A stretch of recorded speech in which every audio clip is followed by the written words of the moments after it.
Bonsoir, bonsoir, bonjour. C'est Congo News 24. Bande Konanga, comme toujours avant de commencer notre émission, nous disons merci à Dieu. Nous disons merci à nos chers abonnés et téléspectateurs qui nous suivent partout dans le monde et en RTS. Bande Konanga, soyez les bienvenus. À la une, chers téléspectateurs, nous allons commencer cette émission Bandeko sur la situation à l'Est.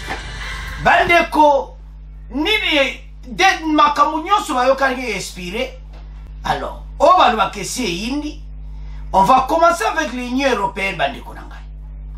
L'Union européenne, Bandeko, après ultimatum foiré déjà, mais tout ça, il y a la deuxième point. Des assommes. Alors, l'Union européenne a décidé. Boyo kan émission yo. Ba décision, il y a l'Union européenne. Boye bika ka système ango. Alors, tu développes une émission là-dessus. Deuxième point, chers téléspectateurs. Ultimatum Bandeko. Délai l'équipe. 18 heures. Alors, des violents combats et bandits. Makamango et bandits. Fa décès la puissance du feu. Makamango et bandits Bandeko. Guerre et babé. Vous allez connecter. Yes, baninga nyo ce que monte zo pele na Nord Kivu.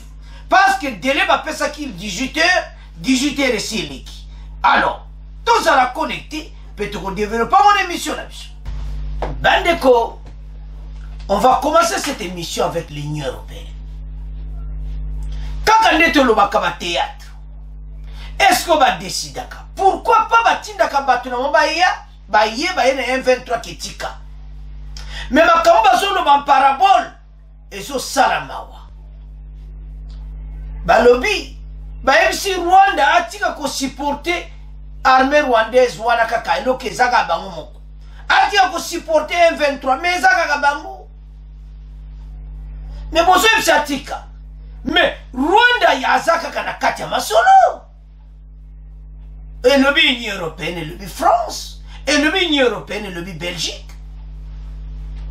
Mi peko bakata ka jamais les kamoko salamaka na terre. Tu sais que M23 bako retiré. Ba yebi. Pourquoi bazo se retirer? Parce que ma grande puissance ba yebi o bazo sala. Vraiment, l'Union européenne a décidé que Rwanda a tika. Et puis, elle continue. Non. Les Congolais vont comprendre. Les Congolais vont comprendre. Les Congolais mingi. Congolais tellement. L'Union européenne a zoloba. Tout le monde a clarté. Théâtre. Bon, il y a un deuxième point. Oh, ultimatum 18 heures. Guerre, violent combat. Mais toujours un deuxième point. Alors, l'Union européenne va lobby que M23 va commettre des exactions à Bekuna dans l'Est et puis bah, il y a Rwanda a soutenir les M23. Mais déjà soutenu. Pourquoi va dire que le Rwanda bino va soutenir Bambotika? Bana mikeka biso yebaki ya to esebino ke bozanga te mission lelo eza ya kuinda esie indi agression rwandaise. Le Parlement européen exhorte le gouvernement à ne pas intégrer les M23 au sein des FARDC. Message mo kitoko balobi ba une décision que M23 ko kota jamais na FARDC. Mais biso c'est le décideur. Tout suite au lobayango. Binonde rôle la ne fallait pas qu'il bimisabango. Le Parlement européen a condamné vigoureusement les agressions brutales menées par des groupes armés, en particulier les mouvements terroristes du M23 qui occupent plusieurs agglomérations dans le Nord Kivu. Dans une résolution prise ce jeudi 24 novembre sur le déplacement forcé de la population à la suite de l'escalade du conflit dans l'Est de la RDC, le Parlement européen a enjoint M23 de se retirer de ses positions. de se désarmer, ainsi qu'à tous les groupes armés de la région, de rejoindre le processus de Nairobi en vue de désarmement, d'immobilisation et réintégration dans les communautés. Aussi, le Parlement européen a rappelé à tous les acteurs étatiques de la région la nécessité de cesser toute coopération avec les 23 et d'autres groupes armés dans la région. Et ça m'a dit, bazolobaki bayebisa bango batika kokopere na ba M23 mais bakopéraka déjà. Pas d'intégration des combattants du M23 dans FARDC et l'autre sepeli yango wana parce que wana eza décision na biso lokola kame bino pe bokoti nango babi jamais armée wana bakokota na FARDC ti eza ya koyinda esi eyindi malgré les complots malgré nyonso ezosalama balobi ke bango bakokota te biso déjà tozwa décision bakokota te ti bakosilisa soda ya suka wana bango bazwi komo oyo tu bazosala eza nul et sans effet bakokoka te. Le Rwanda a découragé de soutenir le M23.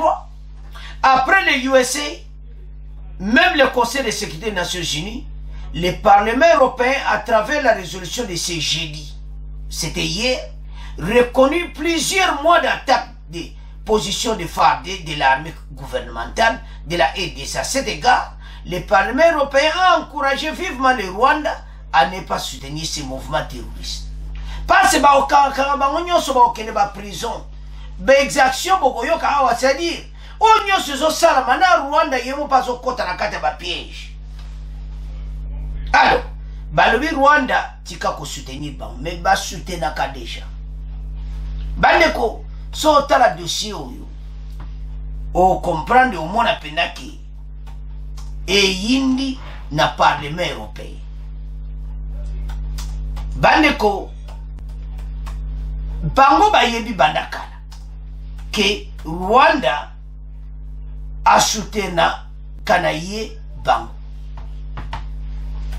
ba décision bon bazui si ba mesure nyonso bazui basale la baya bayebi sawo d'abo ba quitter les babima physiquement boy quand les bozo le bana bateau ba to sele bisa que bateau ba ko kena bango ti alors parce que baza soutenu na Rwanda. Donc, eza question moko bango bazwa décision moko direct baya babimisi bango. Hein? Lelo bozo peksa Rwanda. Eza mawa. Boyoka message oyo bango balobi bongo to continuer émission na biso.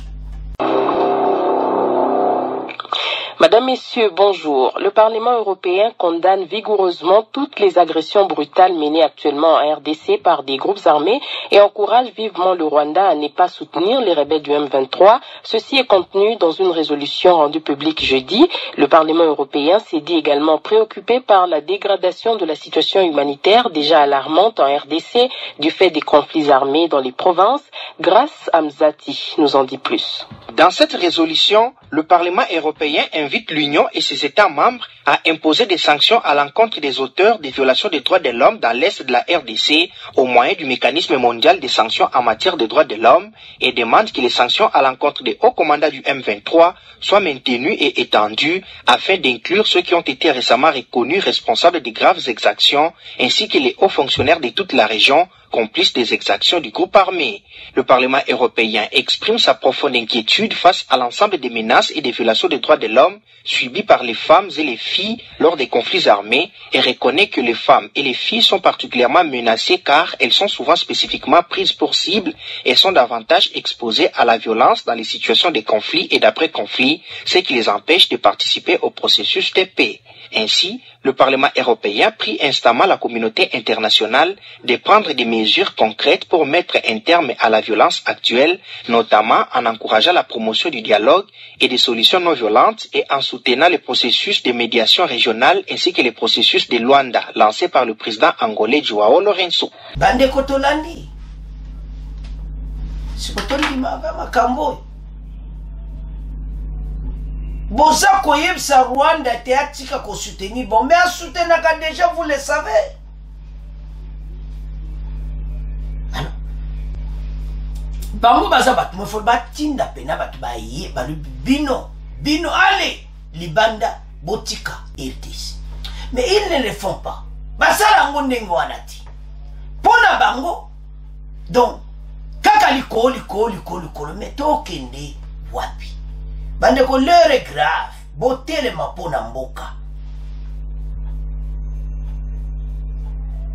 Ultimatum à Luanda tozo ya na pona. Mais et l'ogmont na sepeli Union européenne balobi. 1-23 bon meka kokotsa bango te na FARDC. Malobande bien ngwana. Wana place bakangi président Rwanda. Ozona? Union européenne le komeka kokotsa bango te na kati ya FARDC. Wana nde maloba kitoko pona biso. Mais boy tikali wana. Bo comprendre kaka système ango. Siko eloko nezo senga na biso. To bongsa armée. Tout telema pona mboka. Bato bako tika te. Bako continue na bango kaka. Pona bango batika minduki. Tala muto munduki ayoka ka munduki. Peuple a lobby. Ke FARDC ba se préparer ko bongsa bibundela makasi. Pona to benga na munguna oyo akote biso. Situation à l'est et ça pena qui te côté. Alors, Toyoka message aux populations bapesi pour toi avancer l'émission d'abus. Entre marches, déclarations et autres collectes de biens et fonds, chacun essaie de son mieux d'exprimer sa frustration et sa révolte face à cette énième guerre dans l'est de la RDC, mais aussi son soutien aux FARDC et aux populations meurtries. D'autres le font par des prières pour une paix durable dans le pays. Nous avions marché pour montrer notre solidarité aux compatriotes qui meurent dans l'est de notre pays, mais aussi montrer notre soutien aux FARDC. Nous sommes présentement en retraite à Luzizila pour prier pour le pays. Ceux qui souffrent là-bas, ce sont des populations congolaises. Cela nous fait très mal. Le Quinois a rencontré son intransigeant sur l'intégrité territoriale du pays. Et pour cela, ce Quinois souhaite que la RDC s'organise militairement pour dissuader, même à l'avenir, toute idée d'attaque ou d'exploitation de son sol par des pays voisins. Nous devons décourager les armées rwandaises et les F-23. Comme nous avons mobilisé les enfants, nous avons acheté des armes, nous devons aller droit au but. Il fallait exiger l'expulsion de l'ambassadeur ougandais et le retrait de la République démocratique du Congo de EAC. Notons qu'un sursaut d'orgueil se fait voir dans le chef de beaucoup de jeunes Quinois et ceux d'autres provinces pour s'enrôler dans l'armée afin de défendre leur patrie. Bandeko tolandi biso nyonso oyo peuple alobi. Peuple alobi ki tobongisa FARDC. Tobongisa FARDC. Parce que batu oyo bayoka kaka minduki. Bato bayoka makambo soso te. Tolandi biso nyonso. Population a décidé na ndenge makasi. Ete bobongisa armée pour batu oyo bakoka biso te. Message wa pene yokani pour nation na biso etelema. Bandeko banguna basakana biso osakana te. Tolandi biso nyonso. Comme ça FARDC asala vraiment solo. FARDC anyingisa. O balobaka e yindi bandeko. Parce que liboso ndenge bakuta ki armée et ça qui passe. Mais il qui peuple, azolela. Que est-ce que continue ndenge wanati? Si vous avez un parlement européen, ça n'a pas si peu. Les Kamo va bien on a beaucoup de ça. Bango M23 na kati ya FARDC. Mais où est-il wana? Kaka, oh, le Rwanda arrête d'arrêter de supporter. Mais yoka peuple na biso. Nde bazo parcourir na ba situation moko difficile. Peuple azo senga bakonzi. Armée oyo bobongisa armée makasi. Poto telema contre monguna ou a telemeli biso. Bande colère est grave soko zota la situation. Ozota l'ampleur nango zomona penaki toza menacé na ndenga mukiti. Mais population zo senga gouvernement bongisa armée makasi parce que oyo nyonso situation toza nango et comme temps était biso moto telema pona mboka. Bato wana bakoya na ba. Bozoyoka. Parlement européen bakogo loba. Eko sala mate. Toko koma suka kaka guerre makasi.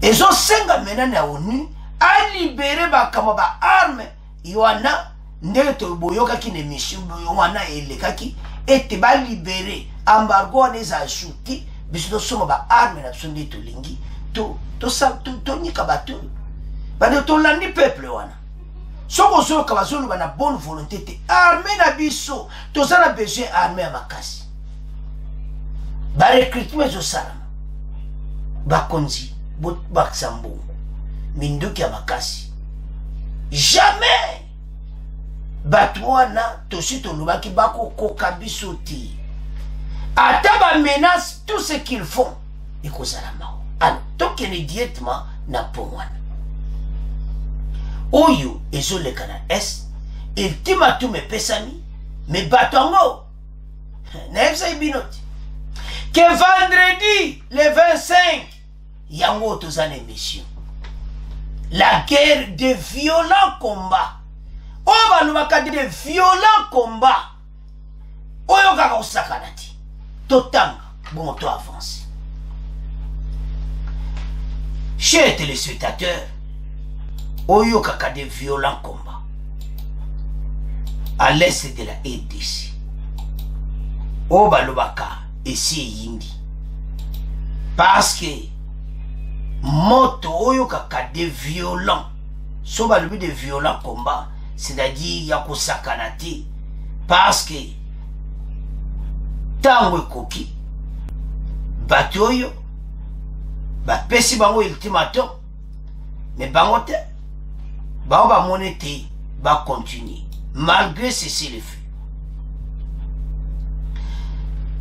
Alors que l'ultimatum d'un cessez-le-feu immédiat expire ce vendredi 25 novembre, des sources locales que de violents combats ont encore opposé la matinée du 25 novembre les FARDC aux rebelles du M23. Dans la localité de Tchumba, le groupement de Bouchassa, chefferie de Bouito, au territoire de Rutshuru. Bandeko, nini betami tango ekoki bayebisaki bango na Luanda ete le 25 à partir de 18h ba force régionale ba ko attaquer. Donc tout ça qu'on s'attendre que FARDC nde biloko zotoka kuna na terre armée kenyane pe bake. Voilà armée kenyane ndenge bozawana bino pe bokota bokene kobunda parce que makamu oyo parce que bino armée kenyane tolanda batu oyo ba rebelle oyo na bateni oyo bazu bozomona bango wana alors maintenant ekomi makamu yango ekoki siko Kenya ekomi to basangana na FARDC po balanda sikoyo batu oyo bana parce que selon la décision il faut respecter yango. Et yokane ke soki bango basali le côté alors bango faut pas rejoindre mais eloko tozomona jusqu'à présent nanu penza basali eloko te armée Kenya parce que FARDC nanu azobunda ye moko. Mais n'a cessé le feu à Luanda, ce qui était prévu était bango nyonso bazala kuna na est ba attaquer M23. Alors, moi je tiens ma camonio sur la tête, mais total.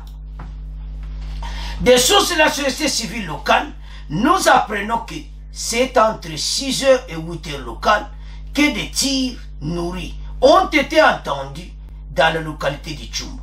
Située à environ 30 km de Kichanga, ces hostilités interviennent d'après de violents affrontements le jeudi soir, 24 novembre, vers 18h, dans le village de Rusekera, entre les FARDC et l'armée rwandaise.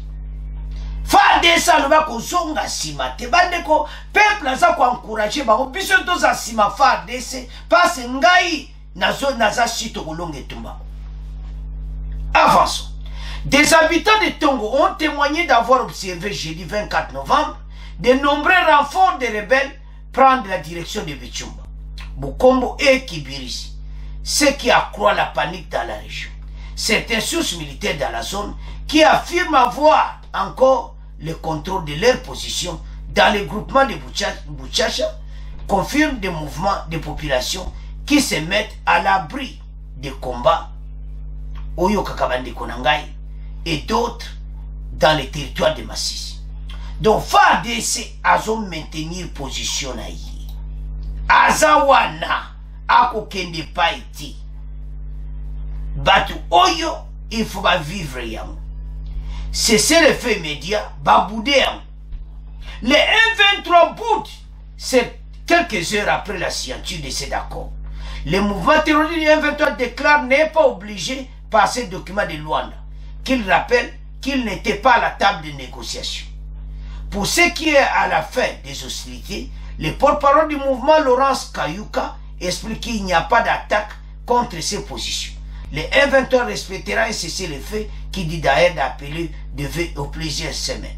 Makelele. Batu Oyo. Bitumba et Salami Bandeko. Baboudé la bango cessez-le-feu. Au balwa qui en vigueur le 25 novembre. Bandeko bon combat, de violents combats. Yako Sakanati. Zomona. C'est vendredi, la mer royaliste aux terroristes dans la localité de Tchumba. Bitumba fa de salui talabino, biso zaka kanabino awa. Maintenant, to comme na point. Armée à Kenya bangoana.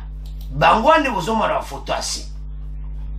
Bango bazalaki ba signaki na Luanda était 18 sur l'équipe attaqué, mais pour le moment, fa de senanu azakuna yemo bango na ba région de te bango bazaka na Goma. Sikoyo makambango eza ndenge nini parce que bango mibale il faut maintenant siko bakende ko attaquer bango bande kotala mokonza mboka mayele basinyaki ye armée Kenya basigné il faut basala yango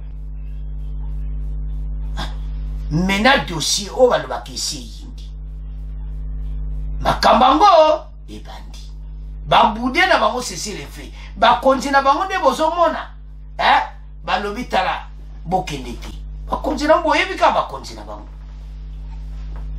mais président rwandais aza na problème ekosukele mabe makambo ya est tozoyebisa bino awa epuis azoyeba teke mindele oyo baolukele tuna ba situation parce que bapreve ya komona na ti yaya kande bozomona ye wana yaya akoba na problème ya kosakana te oyo tu azosala azomona ngo kaka boye eza mawa alors toyoka oyo ezoleka na rutshuru bongo to avance mission na biso. Nord Kivu toujours. Dans le territoire de Rutshuru, la population des différentes localités en chefferie de Bwito qui enregistre ces derniers temps l'avancée des rebelles du M23 exprime des inquiétudes. D'après le témoignage d'un habitant de Kibirizi joint par votre radio, toutes les activités sont paralysées dans cette région à la suite des affrontements dans certaines localités, mais aussi leurs occupations par le M23. Une psychose gagne progressivement la région et la population se déplace en masse vers des zones plus sécurisées, notamment Kanyabayonga. Plus au nord, cet habitant qui a requis l'anonymat explique qu'après avoir coupé le trafic routier Goma, Kiwanja, Butembo, le M23 tente de couper aussi l'axe routier Kibirizi dans la chefferie de Bwito, l'unique zone pour approvisionner la ville de Goma en produits agricoles. Suivez le récit de cet habitant de Kibirizi. Les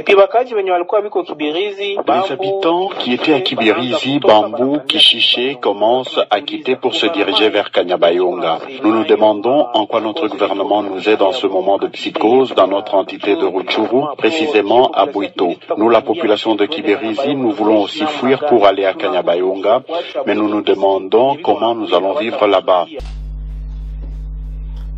Bandeko, tolandi biso nyonso. Comment la situation à Rutshuru, comment le peuple écoute à souffrir. Donc, pour la guerre, Batu Oyo, Bakosi, le bandimi cesser le feu, mais Bakosi retiré. Mais bandimi veut cesser le feu en petit. Des mensonges. Oh, ma kamwana loin des ala qui étaient dans la discussion comme il connaît des. Oh. Yango Union européenne a yebisi bango bakokota na FARDC. Tabamindelo bandiko tonde sabeli kamwa mutuya. Ozomba Union européenne wana. Bazara bango bambele amino mibale. Kote zokende bango banandi kote obaki. Me bazwa yo na erreur te ya omokonza mboka za prida na makamboto. Tanga texte Union européenne bien. Balobi que bango mutu bataka ka FARDC. Bango mutu bakometa ba exaction ko boma batu. Alors, bango bako kota na FARDC te ndenge basawana. Ba yebsi Rwanda wana kute banao banakala. Que oh voilà, yebsa armée rwandaise ba quitter le territoire. Ba o quitter ndenge wana. Donc so mona ignore balobi boy côté oboy.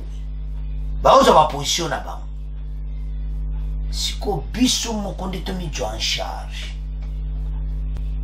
Batwana oto osala yango tango tozana ngo eza tan oyo penda bakonzi batia mbongo mopatas na kati ya FARDC.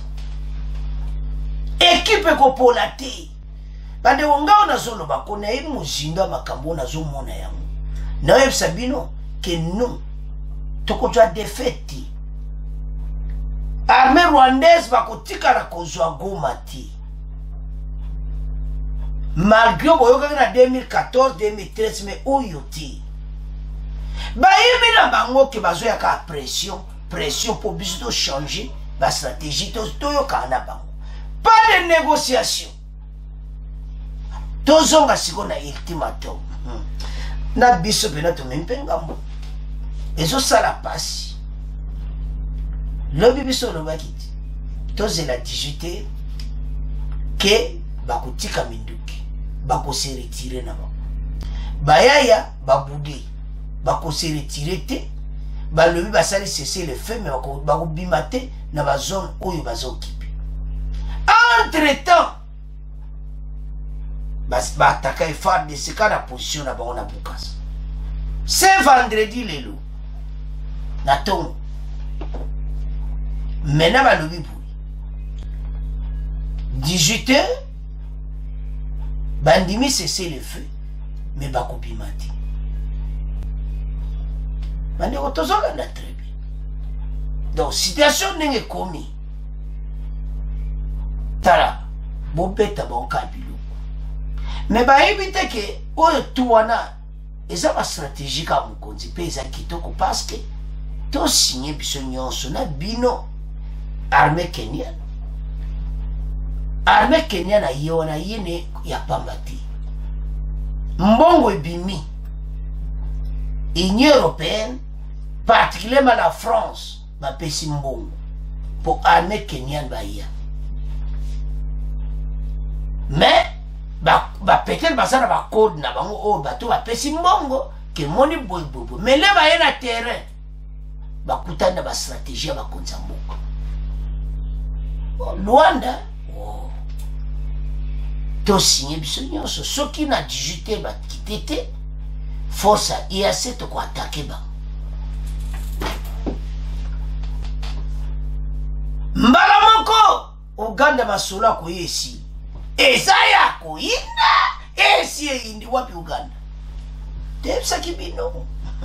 Uganda we bino watu wo pekse ka ya tako ya nilisuti.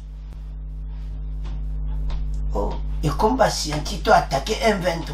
Aussi au mona ke loko no moko salu ya suko attaquer. Uganda musa ya sasa. Waiba. Oto zoti na 1000 soldats. Mais baba kina tu bakamwe bimaki na Luanda te. Makanka mekele bimba bio. Wana mutine batalania. Oh. Ekomi subu. Baba no sula siko bango Rwanda, Uganda. Ndino somona. Ah. Bakamwe komi lisusu. Biso to attaquer les M23. Les stratégies à Bakonjambuka. Kenya, Manzaka, pam. Burundi, président Burundi, yemutaza président exercice Manzaka, na miso a Lourenço.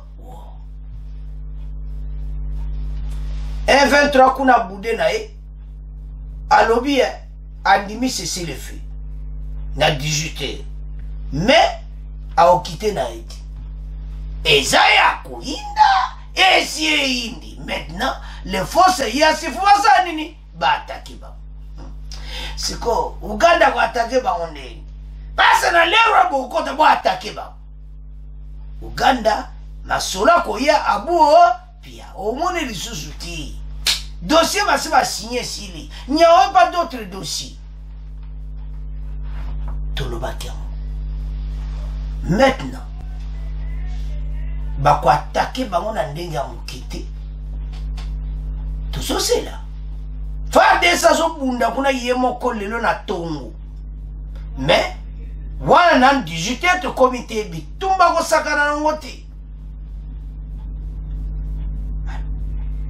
FARDC a permis mena bavana ba kimia de découte. Et maintenant